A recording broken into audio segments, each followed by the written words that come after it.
Having been in the banking industry for a significant amount of time, regulation has always been part of actually working in with banks, advising banks, and working in banks. I think what has changed over the past few years is the pace to which regulation is facing the banking industry.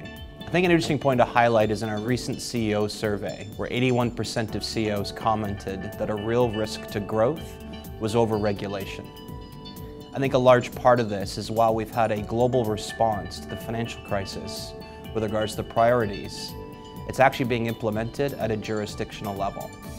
Because of that, banks who operate in multiple jurisdictions then have to look at each jurisdiction's regulatory approach and decide how to actually respond to that. And that's what's creating the real risk of over-regulation today. For the banks themselves, being able to deal with regulatory change will actually decide whether they can actually survive and be successful. Those that cannot deal with regulatory change will find that actually operating will become increasingly difficult. They'll find that their employees become disenfranchised, and they'll actually find that shareholders will actually look to banks that are actually dealing with regulatory change much better. I think again referring to our CEO survey is useful here to deliver the point. 58% of banking capital market CEOs have made investing and improving operational effectiveness a top 3 priority in the near future.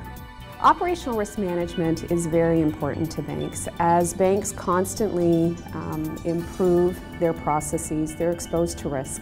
And as you expose yourself to operational risk, it becomes more and more important for you to manage it, because the ability to effectively manage operational risk will ultimately result in cost savings to your customers.